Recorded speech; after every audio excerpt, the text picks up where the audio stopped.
You probably know Nissan by car, the Micra, and of course the very biblical, the dynamic, the highly performance-oriented Ranbir Kapoor. But what you don't know Nissan as what it was back in 1998, a company in super debts, where Nissan needed a partner desperately to hit back, Renault, which had just been survived, needed an Asian partner for long-term sustainability. And that is how the alliance came about, a symbiotic relationship. And Carlos Ghosn was dispatched from France to rescue Nissan from sinking waters.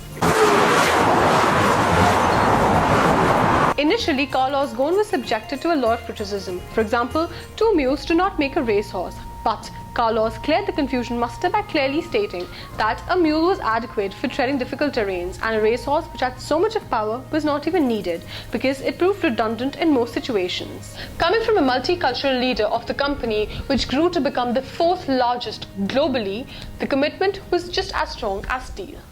Under the alliance, it was mutually decided that they would pool resources and technical expertise to develop powertrain and platforms. Aim for joint growth, where one partner has a strong foothold. For example, Nissan had it fairly well in India, so Renault did not have to put in too much time in going India specific, but could launch 5 products in a short time span, which is by far the shortest by any manufacturer. Common platform remains the linchpin of the alliance, which of course also means treading the road to Indian hearts through frugal engineering practices. So that is what led to Scala being exactly like the Sunny and Pulse be a twin to the Micra. When I caught up with Mr. GM Singh to understand how the sales of one product were affecting that of other, this is what he had to say. The alliances are quite common all over the world. There are many other companies who have got alliances.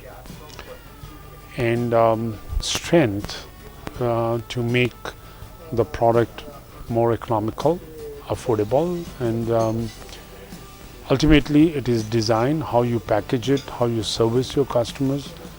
The sale would depend on that.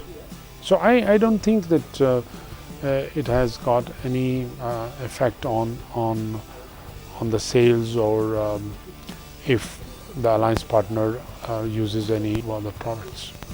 We have seen so far, we have not seen any impact on Micra and Sunny.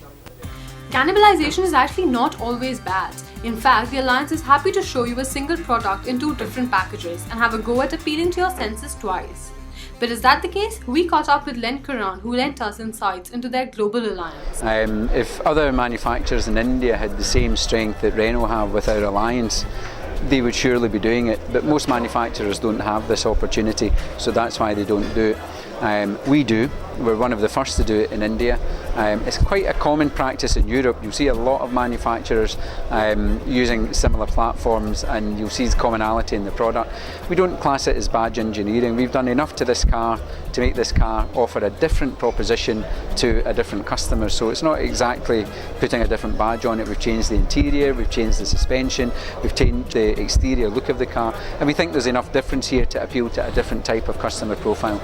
Carlos Ghosn's nickname is Love Cost Killer, and probably patch engineering was extremely important for cutting costs.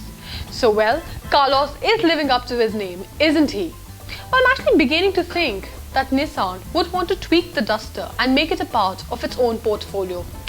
Duster is quite a bait for Nissan as well. We just got to stop thinking of names. I'm thinking, how's the sponge? No. The mop? Or maybe the broom?